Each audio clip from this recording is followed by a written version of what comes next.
কতদিন case mace পাই না, চলো আজকে একটা কেস পাইছি, চলো যাই। স্যার কিসের case?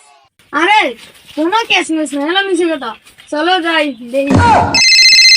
Hello speaking, I am ACP Bardhaman. কোথায়? আজকে আমরা আসতেছি। এই দয়া গাড়ি বের করো। তোমাদের গাড়িতে রয়েছে। তালি তো খুব দেখ কোথায় কেটেছে, কোথায় কোথায় দেখি কোথায় কেটেছে। লাশ আমি না, ওই যে তুমি মরে গেলে কিভাবে? হ্যাঁ আমি তো মরি না, আমি ঘুমাচ্ছি। শালার এতদিন পর একটা কেস পেলাম, তাও হাত ছেড়ে গেল। চল মিথ্যে মিথ্যে রে খাই গেছি, আইডি কার্ড থাকতো না।